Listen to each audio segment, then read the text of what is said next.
There's a saying from the old murder investigation manual, and it said, think murder until proven otherwise. Think murder until proven otherwise. Okay, let's do that.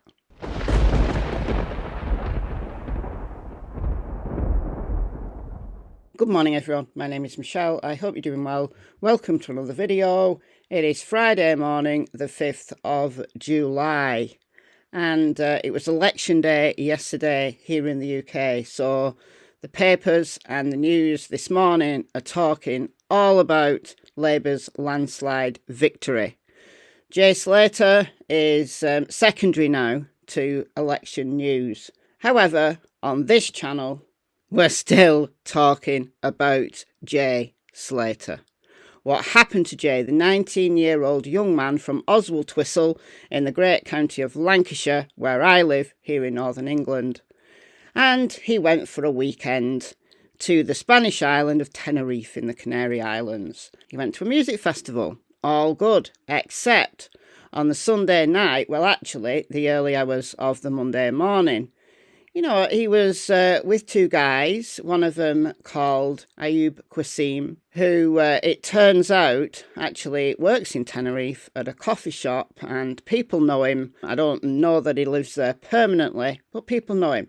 And Qasim has quite a colourful history. He did 9 years in prison in the UK for dealing so many Class A drugs, he was trying to swamp Wales. Wales is an entire country, but this was Cardiff, the capital city of Wales.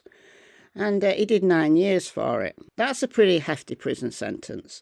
You know, they don't put people away for very long here in the UK.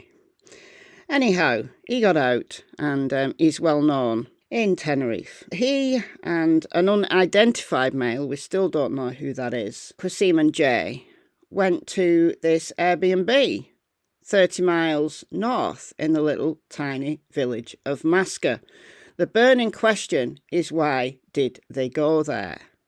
Why would they go there? Now, Qasim has spoken out in the Daily Mail and said that Jay had nowhere else to go. That's a lie, because he had accommodation down the road in Los Cristianos. And I think that Qasim would have known that. I think he knew that Jay did have accommodation. He'd been spending the whole weekend with Jay and his friends.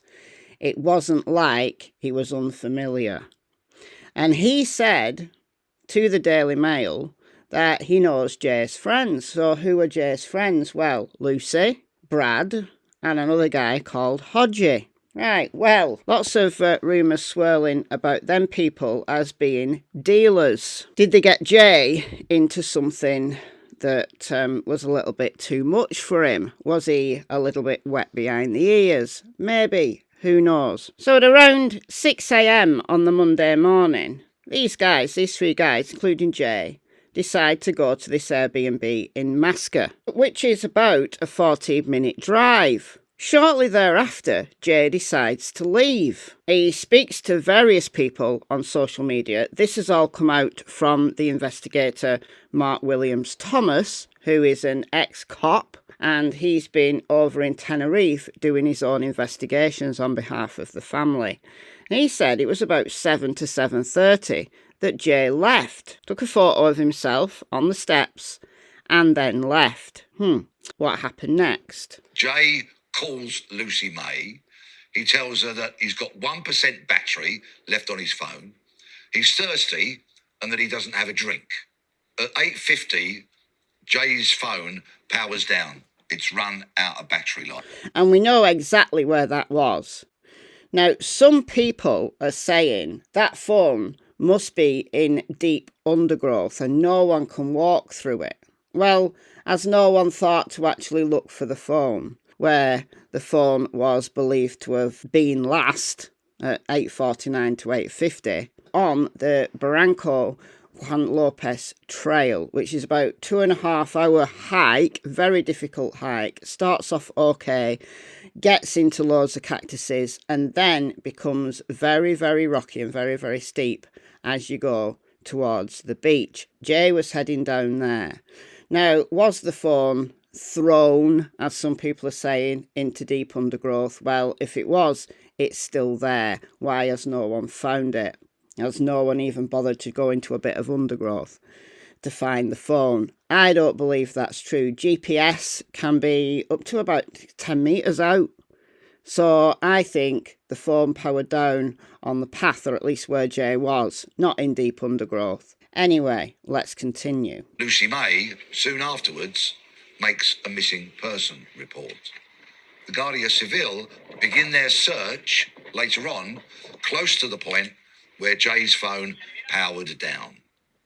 On Tuesday the 18th of June, Jay's mum, Debbie, is told about her missing son, and she very quickly gets on an aeroplane and flies to Tenerife. It's also on this day that she receives a Snapchat message saying that her son owes a lot of money and that she's never going to see him again. Now, on that Snapchat message, apparently, was the telephone number of the phone that had sent that. By this time, Jay's disappearance had become widely known about, and certainly in the UK, and social media gossip was already kicking in. So I think that was probably more malicious, sent by somebody with nothing better to do in their sad life, rather than somebody who actually knew what had happened to Jay. Yeah, I agree with Peter Blexley here. Peter Blexley is an ex-cop. Look, Mark Williams Thomas, if you're going to believe anything he says, and people have asked me why I dislike Mark Williams Thomas so much. I don't dislike him. I'm not saying that what he's saying is untrue. I'm saying that sometimes he can be irresponsible. But let's go with his investigation, because it's all we have. Because the Spanish cops are not telling us a thing. So we got to go with what we think we know at this moment in time, and then we change our theory as new information comes along. That's how investigations work, or at least it should do. Don't be wedded to any one theory. Don't get stuck in the weeds and dig your heels in thinking that your theory is correct. That's not how investigations work. Mark Williams Thomas says that there's absolutely no evidence that Jay is being held. There's no evidence that he's been kidnapped. There's no credible ransom demands. There's nothing. I've spoken to lots of witnesses and have a clear picture now of what happened overnight of Sunday the 16th of June through to the morning of Monday the 17th of June.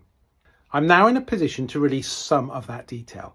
I'm doing so given the massive interest in this case, mainly to provide some clarity and to clear up the total inaccuracies and misreporting of information which is neither helpful to the police, my investigation, nor, crucially, to the family. We know that at 8:49 and at 8:50, Jay sent his location via both Snapchat and WhatsApp to two friends. We can confirm that it was Jay using his phone at that stage, and there was no indication that he was with anyone. The location is fixed by GPS, and we've done tests in the area, and it's accurate to 5 to 10 metres. The fixed point is the Barranco Joan Lopez hiking path, which fits the description given by the witnesses that spoke to him, stating that he was on a stony path and having walked 30 minutes from the rental apartment. From this point, no further contact is had with Jay because his phone battery dies. We've received information that would suggest that Jay left the rental property feeling scared and he would not return to the rental, even though that would have been the most sensible course of action, and also where he could have charged his phone, got some water and made contact with friends. We continue to investigate this aspect. We have, however, ruled out hostage kidnapping situation because no credible ransom demand has been made. So I think we can put to bed the possibility that Jay has been murdered by drug dealers who've been holding him. I think we can also say that Jay is alive being held somewhere, because why would they be without making contact with anybody? So no, I don't think Jay has been kidnapped. Now, the latest thing that came out, and people flooded my comments with, Jay has been beaten up, he's on Palmer. I've seen the video. Now, Mark Williams Thomas just 2 hours ago said, update on a video. Lots of people are contacting us about a distressing video that is circulating. The video was first posted on a social media site 9 years ago. and therefore cannot be Jay. The same as the video that's supposedly Lucy May saying, oh Jay, and then crying that Jay's been stabbed. That's an old video as well. Just be a little bit more discerning, people. All right. Now, Mark Williams Thomas, validated, and the media have gone mad over it, validated a rumour that had been circulating that does appear to have some truth to it, if you want to believe Mark Williams Thomas. And that was Jay stole a £12,000 or €1,000 Rolex watch. Some people have said, well, maybe it's not a watch, maybe it's drugs, because apparently Rolex is a slang term for certain drugs. Maybe, but let's go with the possibility that this is an actual physical watch. Now, also Mark Williams Thomas has said that when Jay left the Airbnb at like 7:30 and then started to chat to a bunch of people, spoke to Ophelia, who owns the cafe, and asked for a bus, that he was scared. Well, why was he scared? And where does this watch fit into this fear? Well, I speculated on a live stream the other day, and it was just a speculation that maybe Jay robbed the guys. Maybe they went to Masker saying that they had the cash to buy the watch, and maybe they gave him the money, he gave them the watch, and then they fell asleep, and then he stole the watch back, so he now has the watch and the cash. And then he walks off thinking he's walking in the right direction to his accommodation when actually he's walking in the wrong direction. Jay gets lost. Jay can't go back to save himself. He eventually gets lost. He tries to get down to the beach and something really bad happens. And he's in one of those ravines, or he's even in the sea. Now, there's another idea, another theory that I think is very, very credible, similar. But someone put this in my comments, or was it my Facebook group? Anyway, it doesn't matter. I think is very credible. And this is that, yes, it was an actual watch. Yes, Jay did go to Masker with these two guys, but it wasn't Jay that robbed them. It was them that robbed Jay. So they get him to a remote location. What's he going to do? If they say, well, thanks for the watch, but we're not giving you the money, what's he going to do? Nothing. Not going to do anything, is he? Can't fight them, can he? It's 2 against 1. He's completely out of his league. These guys mean business. So he's scared and he leaves. He's mad and scared, but he leaves. Now, did he tell his friends that story? Is that what they're holding back? Are they holding back all of this drug stuff? And Jay can't go back to the Airbnb because he's scared of these two guys. They've told him to get lost, in probably stronger language than get lost. And he just tries to get back to his accommodation, and he gets lost. But, Peter Blacksley saying, think murder unless it can be proven otherwise. Can it be proven that Jay wasn't murdered? No, it can't. The Spanish cops have said that the two guys, Cassie and his friend, have no relevance to the investigation. Now, they have gone back and done forensic stuff in the house, so if there's signs of blood being spilt, then they'll probably know, at least if they've tested for that anyway. But have they discarded these two guys too quickly? Maybe, but the British police don't want to speak to them either. Well, they know where they live. If it does come up that they had done something to Jay, then they know where they are. They're not going anywhere. Like the Daily Mail managed to track Wasim down, so yeah, I guess they could run, but how far can they hide? So another theory is maybe Jay left the Airbnb, but then he did go back. He did go back for water and something bad happened. Yeah, that's possible. Wasim and his friend could have chased Jay, but I don't know. I don't know about that, because Jay was on his own when Ophelia saw him. Jay was on his own on this video call with his friend Brad. Jay appears to have walked away on his own. Is it possible that the two guys, seething about whatever had happened and decided to chase him? Well, I don't know. Would it be worth it? I mean, if they'd robbed him, if this theory is true that they'd robbed him, they wouldn't give him the money, they just took the watch, they'd have no need to chase him, would they? there's no evidence that Jay has been murdered. There's no evidence that he's been beaten up. There's no evidence that he's been kidnapped. So if there was a murder, then it would have to be on that mountainside, coming across some random person on the mountainside. And I don't think that's really likely, honestly. In that remote location, you just got like a few hikers. I don't think that's really likely. Can we exclude murder completely? No. But probability-wise, is it way more likely that Jay got out of his depths, got lost, and something bad befell him? Now, another thing that's come out in the media, some survivalist experts saying Jay could be drinking rainwater and living on plants. Well, yeah, technically, it could be. There has been a little bit of rain up there. Technically, yeah, of course he could.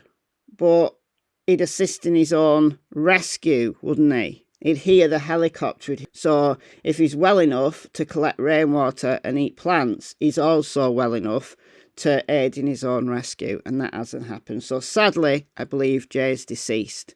Why he went to Masca is the $10 million question. Personally, I think it's way more likely that he is dead. He's on that mountainside, he's down a ravine, and he just hasn't been found yet because no one's been down there. Alright guys, let me know what you think in the comments, and I'll see you in the next video.